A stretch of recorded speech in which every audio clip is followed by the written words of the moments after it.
Okay, this story is actually insane, and I'm not exaggerating when I say that the one sentence that forever shattered the helpless little girl narrative wasn't something whispered in court or carefully spun in a documentary, but something that came straight out of an interrogation room where, under questioning, Nick Gaujon was asked if Gypsy had ever asked him to unalive anyone else, to which he said no.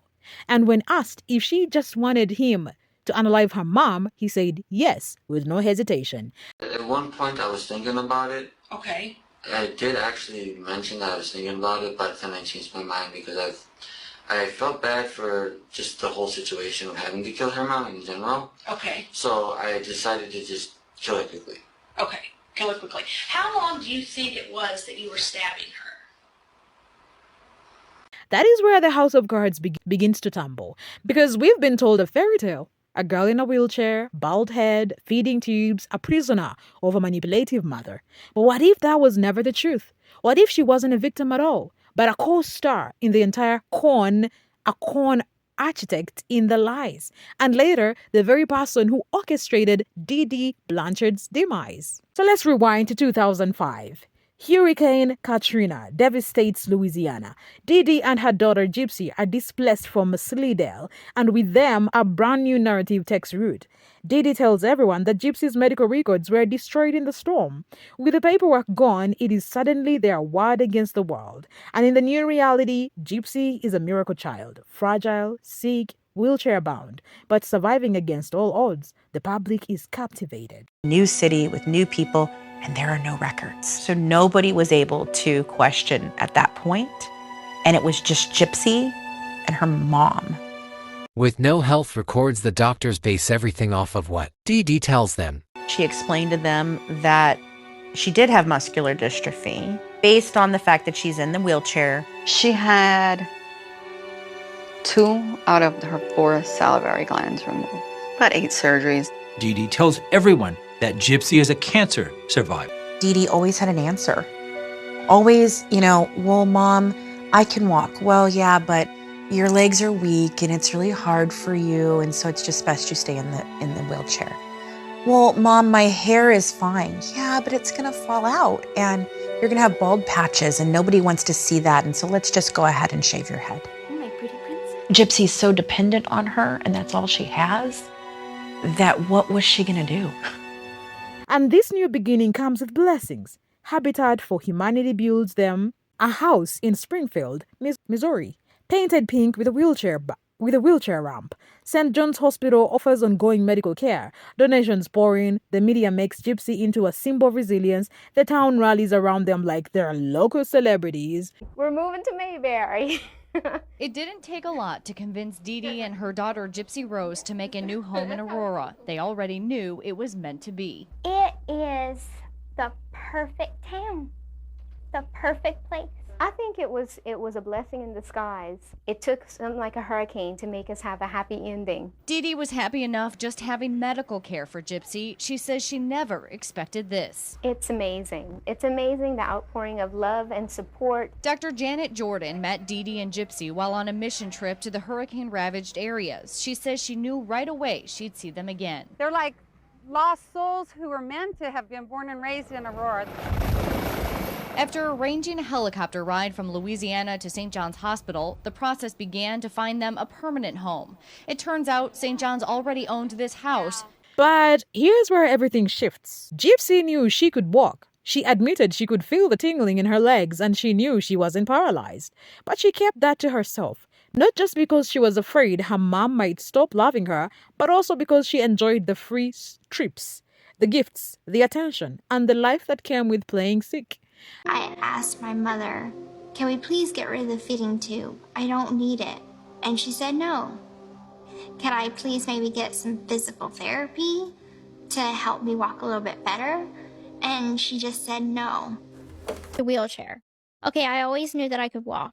However, my mom instructed me to stay in the... So this one's throwing me for a loop too. In the first clip, Gypsy says she asked her mom for physical therapy as if she really thought she needed the wheelchair. But in the second clip, Gypsy admits that she knew she could walk the whole time she was in the wheelchair. So this one just doesn't add up for me. This wasn't a girl trapped with no way out. It was a girl who cautiously played along. And play along she did, leaning deeper and deeper into a performance that gave her a lifestyle most sick children could only dream of.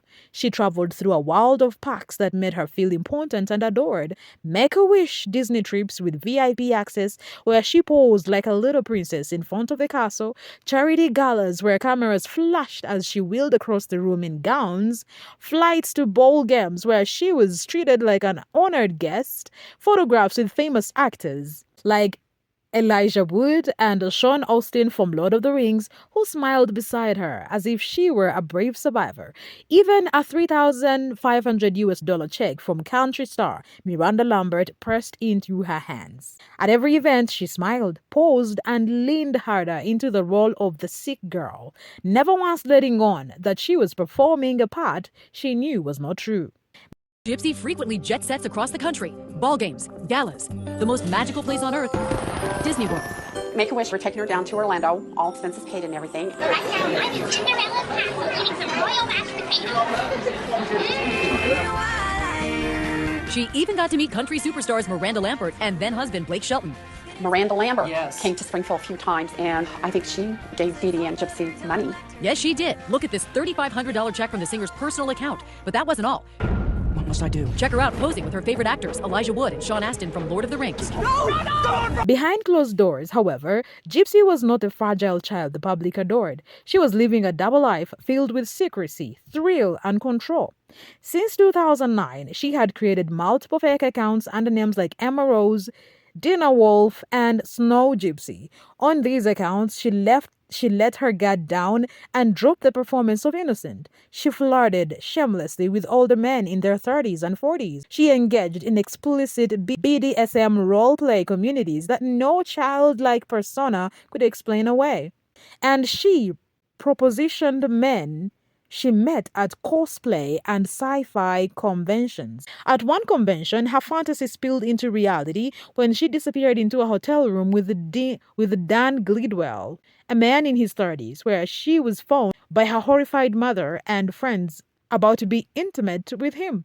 Dee Dee was humiliated and furious, forcing Gypsy to return to the group and apologize to every single person who had been searching for her that night. A neighbor later recalled the night that cut right through the illusion. Gypsy showed up at their doorstep without her wheelchair, begging for a ride to Mercy Hospital, where she claimed her boyfriend Dan had been injured. The man she named later confirmed that Gypsy told him she was 20 years old, but Dee Dee confronted him. She tried to salvage the story by lying and saying her daughter was only 15. Gypsy herself moved back and forth between edges like she was changing costumes, weaponizing whichever number served her best. An adult when she wanted romance, and a child when she wanted parks and sympathy. Okay, so Dan is the 35-year-old married man that Gypsy was seeing and having an affair with on his wife. Now, a lot of people don't really realize that this is the same person that her mom went and got her from his friend's house. This is that guy. And allegedly, Rachel told me, her friend, Gypsy's friend from prison, that she had been trying to get a hold of Dan through her while she was in prison, but Dan wouldn't respond, and she was upset because she said that Dan said he'd always be there for her. It was the exact same story with awards and recognition. In 2009, Gypsy, who was 18 years old at the time, stood on stage to sing Angels Among Us and walked away with a Child of the Year award. The only reason that was possible was because Dee Dee had shaved years off her birth date, adjusting paperwork to claim she was born in 1995 instead of 1991. Gypsy played along without hesitation because she knew that the younger she appeared, the sicker she seemed, and the sicker she seemed, the more sympathy and free opportunities she would receive. Angels among us, sing them to us from somewhere up above. They come to you and me in our darkest hour. Meanwhile, doctors were beginning to notice the cracks in the story. One physician in particular grew suspicious when Gypsy's supposed illnesses never matched the test results. Even more alarming, her symptoms seemed to improve when she was admitted to the hospital and worsen only when she returned home. He suspected Munchausen by proxy and even questioned Gypsy directly, giving her a chance to tell the truth, a chance to reveal that she could walk, that she wasn't as sick as she pretended. But Gypsy chose silence. She smiled sweetly, nodded obediently, and stuck to the story. When was the first time that you suspected something was wrong? I don't feel sick. When was that first acknowledgement? You know, I get this question a lot. There were things that I knew growing up that I didn't have wrong with me, particularly the wheelchair. Okay, I always knew that I could walk. However, my mom instructed me to stay in the wheelchair. So I listened. I was a very obedient child. And as for everything else, you know, the things that is not visible, like leukemia and cancer, every time that my mom would tell me that I was going to the doctor for cancer, I thought that I was going to die. Like, I thought that I was a dying child, because cancer you can't see. Right. So, you know, there was things that I learned while in jail that, oh my God, I'm not dying? Oh my gosh. That's amazing. You know? And then came Nick Goshen. And with him, the next chapter of Gypsy's carefully woven double life took on a much darker and more disturbing age. They first connected online in 2012, deep within the hidden corners of the internet, where Gypsy had already been experimenting with secret identities, fake personas, and fantasies that bore no resemblance to the sweet and sickly child she pretended to the outside world. Within only 4 days of beginning their conversations, she was already declaring to Nick that they were soulmates, as though fate itself had finally brought her the perfect partner. She mirrored his words with uncanny precision, reflected his feelings back at him in ways that made him feel seen, and then she flooded him with affection, convincing him quickly that their connection was destined. Very soon, she drew him into elaborate sexual role-play games where she adopted characters like Bella and Ruby while calling him Daddy or Victor. We got into a conversation. Nick was telling me how he would protect me from anyone. And I asked him, I said, anyone? And he said yes. And I said, even my mother? And he said yes. He starts talking about fantasies of murder and rape and crime, and these are all things that I didn't know existed in him at first. And that is when he told me that his alternate personality's name is Victor, that he's a 500-year-old vampire.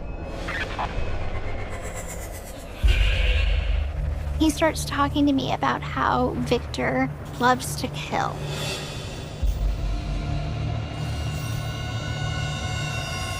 And would kill my mother for me. But beneath those affectionate names and the promises of unconditional love, there were strings. Every ounce of attention came with conditions. And whenever Nick hesitated, questioned, or showed doubt, she erupted with sudden bursts of anger that left him shaken. She raged at him, degraded him with statements like, "Life with you is trash," accused him of refusing to believe her claims of abuse, and then, almost whiplash fast, she would swing back into apologies and sweet baby talk, soothing him with reassurances like, "I am 1,000% in." It was a dizzying and exhausting cycle, and it was designed for one thing: to keep Nick off balance, to keep him tethered, and to make sure he never strayed far from the script she wanted him to follow. By 2014, the conversations took a darker turn. Gypsy was no longer just hinting at obstacles. She was openly laying out that her mother was the barrier standing in the way of their being together. At first, she tested less extreme ideas, floating the notion that if she became pregnant, Didi would have no choice but to accept their relationship. But when that plan did not hold, the tone of their exchanges shifted dramatically. The narrative hardened. If Didi would not yield to Gypsy's desires, then Didi could no longer be in the picture at all. In March 2015, the relationship they had cultivated online became real when they arranged to meet in person at a screening of Cinderella in Springfield. During the outing, Gypsy led Nick into the bathroom, where she initiated sex with him, deliberately escalating their intimacy in a public setting. Later, Gypsy would claim that Dee Dee despised Nick, portraying her mother as intolerant and controlling. But this claim is contradicted by accounts from others. A neighbor said Dee Dee actually gushed about the pair, telling people around her that they were in love, while Nick himself remembered Dee Dee as being really nice to him during that meeting. Whether Dee Dee approved or not, what mattered to Gypsy was the proof she took from that night. Nick had managed to travel all the way from Wisconsin to Missouri on his own. In her mind, that reliability meant he had passed her test, and he was now ready to play the part she had been scripting for him all along. 2 months later, Dee Dee discovered that $1,000 in cash and a stash of narcotics were missing from her safe. What she did not know was that Gypsy had stolen them to pay for another one of Nick's strips. Around this same time, Gypsy created the Nicholas Bella Rose Facebook account, a secret joint profile used to push the final details of her plan in ways that would not be obvious in her regular texts. To secure her cover, she later destroyed her own laptop, eliminating what could have been a repository of proof that showed just how deliberate her manipulations were. Between May 31st and June 2nd, Gypsy's campaign of manipulation against Nick reached its most intense peak.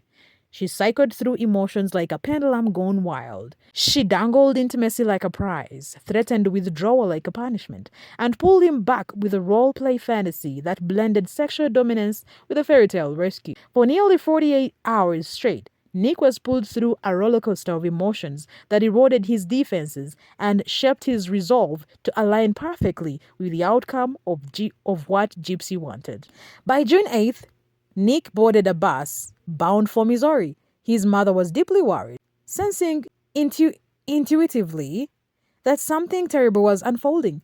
But Gypsy reached out to her directly with polished lies, reassuring her that Nick was perfectly fine and in good hands.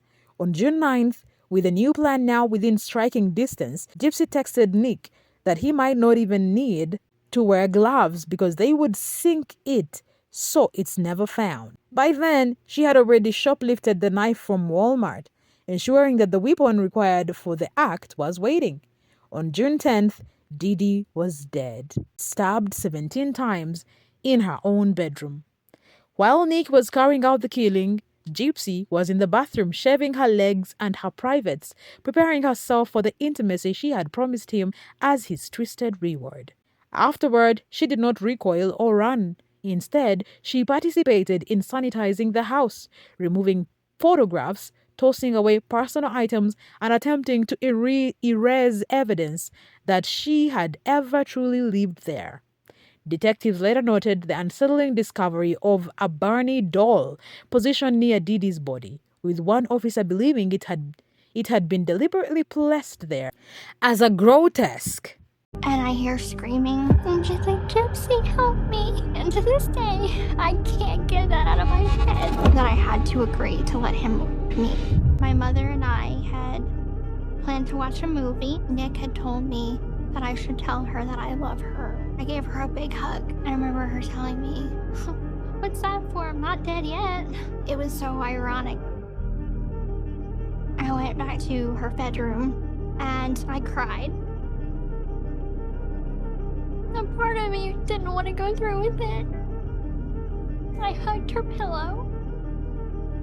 It had her scent. And then after that, we put the movie in and we started watching the movie. About 2 hours later, Nick texts me that he's at the hotel. And at this point, she's fallen asleep. And so I text him that she's asleep. So he takes a cab over to my house.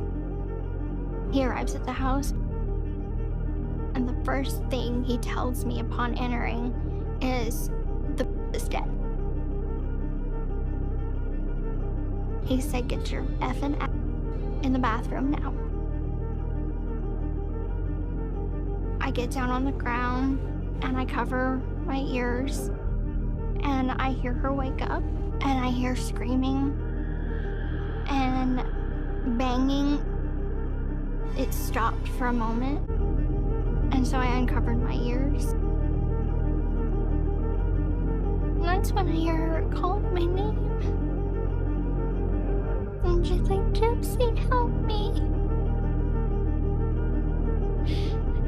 And I wanted to help her, but I don't. I just sit there.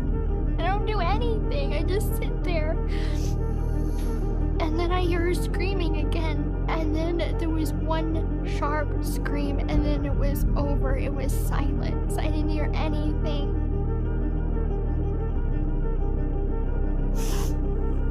I'd do anything to just go back to that moment in time. Yeah, there's so many moments in time that I wish I could go back to. But there was still a point that she didn't have to die. And I wish I could have stopped it. Nick came to the bathroom door. He was holding the knife. I was completely dissociated from what was happening. It was like it was a bad dream. Nick commanded me to be naked. And then the command that because I didn't let him, my mother, that I had to agree to let him me. With one officer believing it had been deliberately placed there as a grotesque, almost childlike marker. And when Didi's body was not discovered quickly enough to ignite the response Gypsy anticipated, she took matters into her own hands by logging onto Facebook. First, she posted, "That bee is dead." And then she followed with, "This girl is dead too," deliberately drawing attention and forcing both police and neighbors to act, ensuring the discovery would not remain hidden for long. In the aftermath, the story momentarily slipped out of Gypsy's control, but only for a brief moment before she seized the narrative back into her own hands. In those first hours and days, neighbors and longtime friends from Louisiana who had actually known Didi in real life were the ones speaking out, mourning her openly and remembering the woman they had interacted with for years. Her friend Sue, an RN who had shared pizza nights and movie outings with Didi and Gypsy long before the cameras ever arrived, posted publicly within just 24 hours of the murder. She described Didi as kind, generous, and someone who gave Gypsy opportunities other children could only dream of. Sue did not mince words. She insisted that Gypsy could walk, that her hair loss was the result of being shaved for effect and not from chemotherapy, and that Gypsy was 24 years old, not the 19 being portrayed on television. Mentality of like a 4-year-old, somewhere around there. So she wasn't quite as developed as she seemed. With no home and Gypsy Rose battling both muscular dystrophy and leukemia, the St. John's Aurora team went to work securing this rent-free home for the family and cleaning it up. It is overwhelming. You can never dream it in your wildest dream that so many people would just so generously come and help us and love us and just welcome us. For Gypsy Rose and her mother, the move brings a sense of security, a new town, and a new home that has welcomed them with open arms. It just proves that happy endings are not just in fairy tales, they're real and true in real life also. They couldn't drag me back to Louisiana kicking and screaming. I'm here to stay. We're home. In Sue's own words, "I am an RN," a statement meant to carry the authority of medical training, and she made it clear that Didi never had Murchison by proxy. She acknowledged Didi had run cons, yes, but she was adamant that Didi never harmed Gypsy. These testimonies, largely buried under the louder narrative pushed later, offered an alternate view that the mainstream media quickly moved away from. Nick's interrogation echoed these contradictions. He told investigators over and over again that Gypsy had asked him more than once to unalive her mother. He revealed that Gypsy could walk and that she only used the wheelchair at home as part of the image her mother encouraged. He said that 5 or 6 other people also knew she could walk. More damningly, he recounted that it was Gypsy who provided the knife, Gypsy who directed him step by step, and Gypsy who joined in sanitizing the house afterward. He even mentioned that Didi was kind to him when they met in person, Nick, a man unsophisticated and literal, not practiced in deception, consistently told a straightforward story, while Gypsy simultaneously painted herself an entirely helpless victim. After prison, Gypsy shifted her narrative once more by introducing a new twist. She claimed she had a rare genetic condition known as IQ 21.1 microdeletion syndrome. This condition, she explained, accounted for her short stature, her small head or microphaly, her bilateral leg weakness, her eye problems that had required surgeries, her difficulty maintaining weight that justified the feeding tube, and even the removal of her salivary glands because of choking issues. In other words, many of the symptoms that had once been dismissed as fabricated for sympathy were actually consistent with real diagnosis.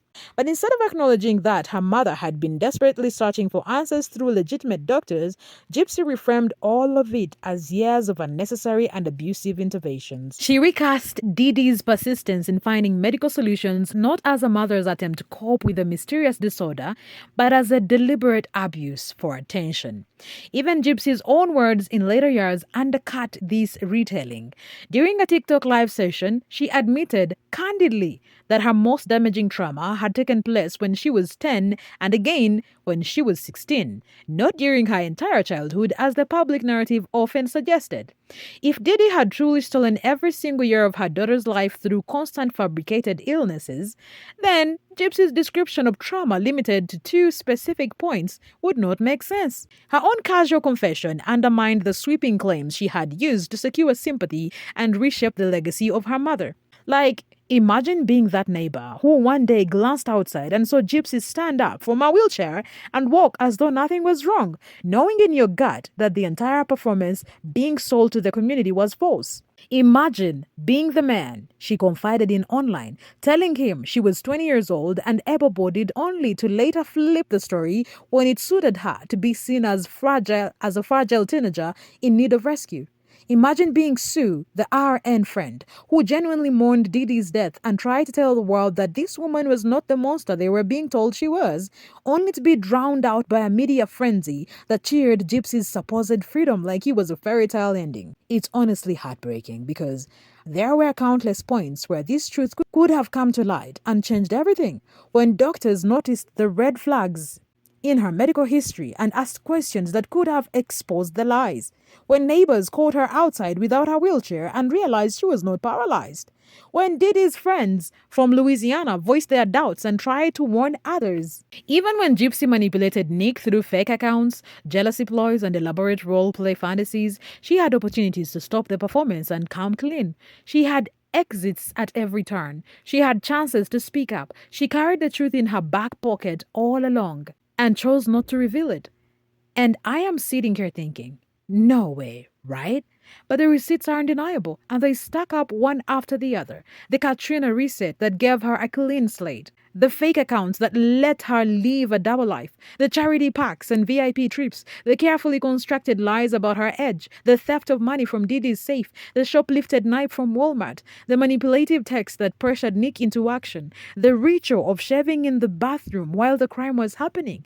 The methodical sanitizing of the house. The shocking Facebook posts designed to draw attention. And finally, the shifting trauma narrative that changed depending on what was most beneficial for her at the time. This is not a simple story of a girl who was trapped and powerless. This is the complicated and deeply unsettling story of someone who performed sickness when it suited her, performed innocence when it brought her sympathy, and ultimately performed her mother's downfall when she wanted her own freedom at any cost. So now we're left with one big question, and I want to make it clear. This is only part 1 of the story. Was Dee Dee really the monster the documentaries portrayed her as? Or was she simply the easiest villain to crown once Gypsy took control of the story? Because when you strip away the myth and lay out the receipts, the interrogation testimony, the Facebook manipulation, the RN's first-hand account, the age lies, the charity parks, the medical contradictions, you don't see a helpless child. You see a core architect. Someone who carefully curated a performance and then made sure the narrative that followed served her. What do you guys think? Because honestly, this is one of the wildest and most uncomfortable reversals I've ever seen online. Tell me I'm not the only one seeing the red flags here. And remember, this is just part 1. We will have more layers to peek back in part 2.